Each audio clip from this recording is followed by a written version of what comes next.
It's just good overall. And who knows, maybe I'll get something good out of it. Holy shit, no way.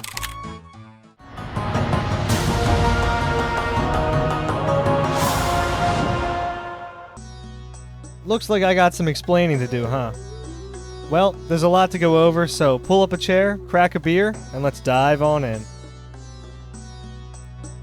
Trouble brews in the southwestern corner of the Caridian Desert.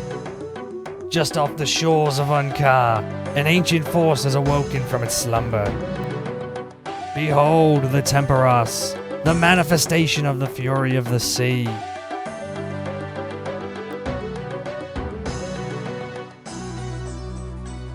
Let's see if the new boss is anywhere near as good as Winter thought.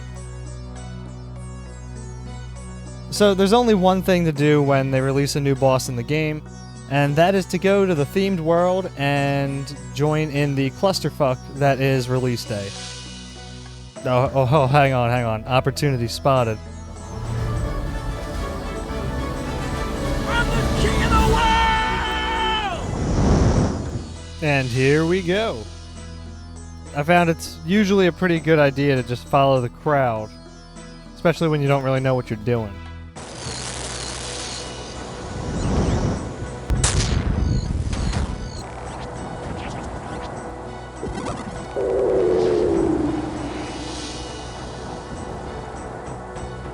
What? I went too fast, didn't I? Alright, well, let me break down how to actually kill this thing. Right after I use these points because I'm impatient. Hey, that's exactly what I'm looking for, not those. But I feel like out of 3 points, that was pretty good. Got a casket, some pages. Cool.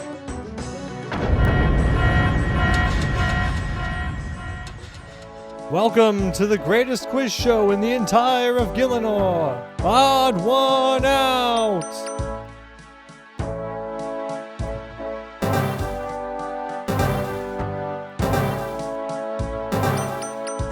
You always gotta pick the mystery box.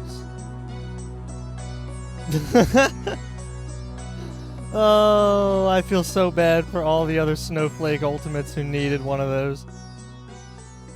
Well, sorry.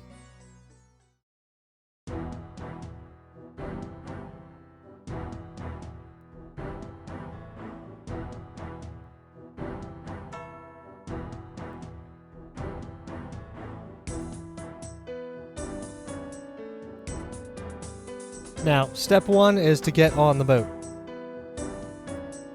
The boat has all the items you need, so grab 3 buckets, a rope, a harpoon, and a hammer. I know I grabbed 5, but I'm going to drop these 2. Once you got everything, it's time to start fishing, so pick the closest spot and just fish till a full inventory. As soon as you see the leaping fishing spot, make a beeline for it, because you got a pretty good chance of getting double fish out of it. So, right as the storm reaches about 15%, you want to tie yourself to this pole, because you'll see the waves start to come in, and then just sit here until these lines go down, and pray the pole breaks. Nope. Occasionally, you won't get a full inventory of fish before the wave comes in. So, if that happens, just go ahead and fish the last couple that you need, and then go ahead and start cooking them up. This next part is going to be the difference between a 7 or 8 reward point game. So while you're cooking, these little storms are going to come creeping in, and you get 3 on the beach and 1 on the boat. You want to get all 4 of them in phase 1, 3 of them in phase 2, and 4 of them again in phase 3. Once you have a full inventory of cooked fish, start loading them in the cannon. Make sure you load up all 20 fish, even if he goes down beforehand, and then proceed to stab him. Once you get them down to like 55%-ish, run back out, repair the totem if it's broken, and then proceed to fish another round of fish. For phase 2, repeat the steps from before, but with 2 key differences. The first is to only douse the flames that are on the beach, and then immediately run back and cook whatever you have left. And the second is to skip attacking after you're done loading the cannons and go right back to fishing. Sometimes these fishing spots think they're real funny. And once you're done getting trolled by the fish, Just finish out the game the same as Phase 1.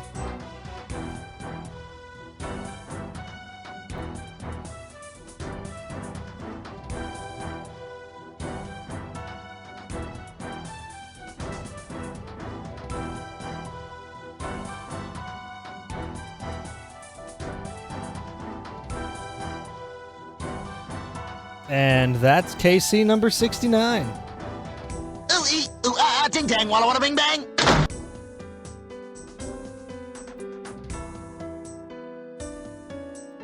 If you want to increase your chances of getting a bonus reward point, you can usually get 5 fires in Phase 1 and Phase 3. So after you get the 3 that are on the beach here, while you're filling up the buckets again, there's usually enough time for the fire that's on the boat to spread again.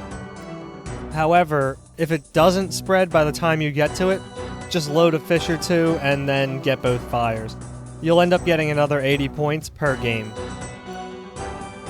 It's definitely worth it to get the Angler's outfit from the fishing trawler minigame and then upgrade it into the Spirit Angler's outfit. Not only do you get an XP boost, but it'll open up an extra inventory space as well. Additionally, there's a few items you can wield in your main hand that'll save you yet another inventory space, as well as not being able to be lost by the fires or the wave. Speaking of, just don't get hit. If this happens to you, just forfeit the game. The amount of rewards you're going to get are tied to these point thresholds right here. The 2 that are relevant for this method are the 6,900 and 7,600 point thresholds. For 69 you get 8, and for 76 you get 9. Most games you'll finish with around 6,850 points, which is fine because the game also seems to round to the nearest 100. Even if you come up a little short of the 6,850 points you need, you'll still probably get 8 reward points due to how the bonus reward works. The closer you are to the next point threshold, the higher your chance at a bonus reward. So you're telling me there's a chance? Yeah! When it comes down to it, is this the best method to fight Temporos? No. But, did I have fun doing it? Yes. And ultimately, I got about 48 points an hour, averaging about 9.5 minute games. All in all, I'd say It's an inferior method. so, but it checks out. And with that, I think it's time for this guide to set sail, so we can dig into that scrumptious looking reward pool.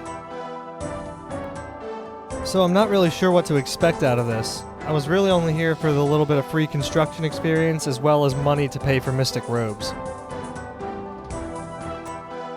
Ludicrous speed! Go!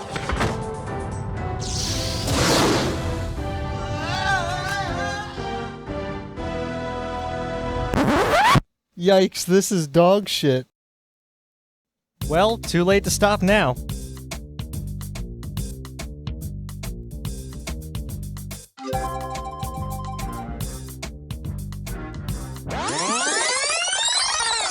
Run.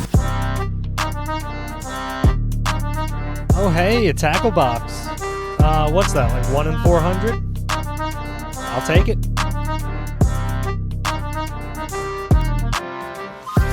Oh man, this loot is... Crap, mega crap. Seriously though, the only saving grace here are the noted planks and the caskets. So I'm not really sure how useful this is. It can store the Karambwanji, you moron.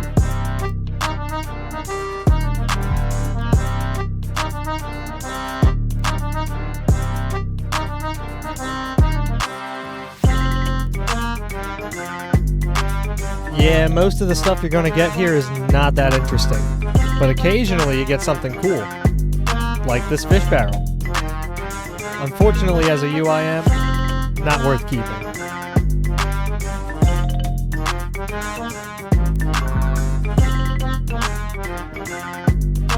If you're looking to make money, this boss is not for you. So this is all I got out of 146 points.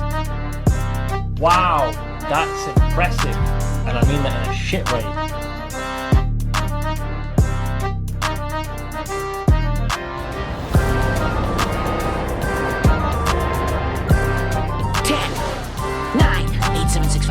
Blast off.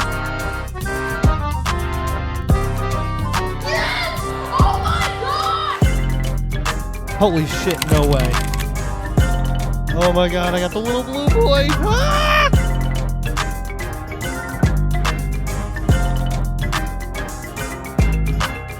Here, please hit me as hard as you can. I have a confession to make. I'm really only here for construction experience.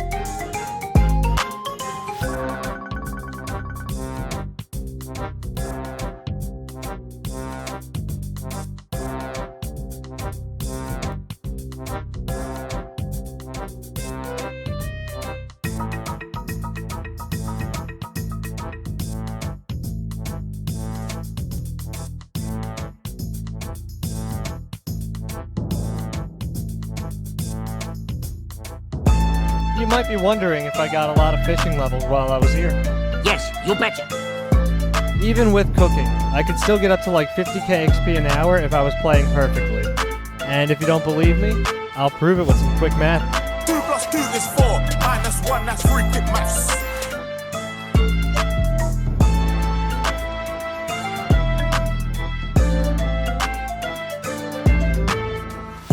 When it's all said and done, would I recommend Tempoross?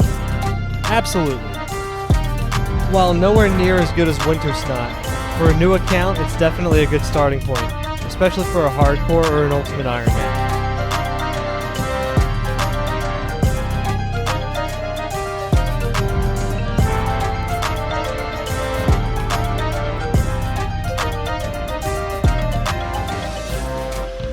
So I racked up 200 kills, got over 1,300 points, got 55 construction for free, and pocketed 550k.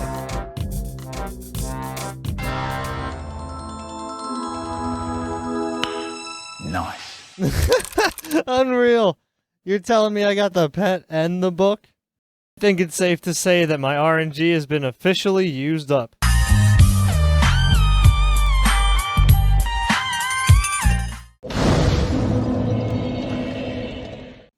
Whew.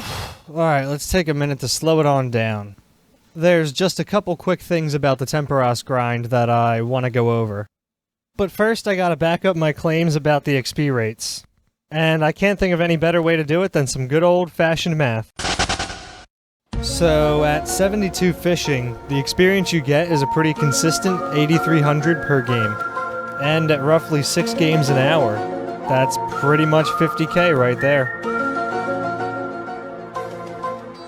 Now, obviously I didn't do all 200 KC at once. Usually I would do like 40 to 120 points, give or take, then go fish those up and either sell them, use them, or store them in the looting bag. I ended up getting 55 to 69 cooking pretty much off of bass, only because this guy here doesn't buy them. Aside from the 3 obvious skills to train here, Tempoross is actually good for one more skill, and that's crafting. There's a fair amount of experience here, so let's dive into that. Welcome to Port Faz Matters. We hope you enjoy your crafting grind.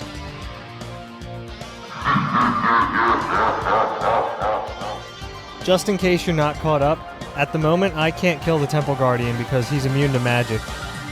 So what's option B? Welcome to Xanaris. We hope you enjoy your crafting grind. Alrighty, so to get into Xanaris I have to do Lost City. And fun fact for you, these guys right here are where I got the idea for the series. Well, kind of. It was more like, what if RuneScape had classes, and which one would I want to be? And I mean, obviously I want to be Gandalf the Blue. Oh man, the things you do to play an Ultimate Ironman. I honestly don't think I've died to a Black Knight ever in my life. Now, to be fair, I think I could have taken him. But I do need to get my stuff on the ground so that I can get onto Entrana, because you can't take weapons there. And since I can't really use either of the 2 unlocks that, well, anybody really cares about for doing Lost City, I'm just gonna skip ahead to the part that matters. And that's Lost City completed. And now on to the crafting grind. Yeah, alright, this is gonna take a while. I got 1165 seaweed to turn into molten glass, and since I can't go to Port Phasmatis and just buy buckets of sand from the charter crew, I'm kinda stuck in Xanaris as my next best bet. You may be wondering why Xanaris. Well, it's because I need 4 things to use the seaweed. I need a way to unnote it, a way to cook it, a ready source of sand, and a furnace to mix it all together. Yeah, I'm not gonna lie, this method is no bueno. At best, it's like 15k experience an hour. I wish I had something more to show you for this grind, you know, the experience I got or how long it took, but to be honest, it was kind of a snooze fest and I didn't pay all that much attention. So I'm not going to be showing every single level. And to be honest, the only reason I put this grind in the first place is because my account restrictions forced me to go to Xanaris instead of Port Phasmatis like every other Ultimate Ironman.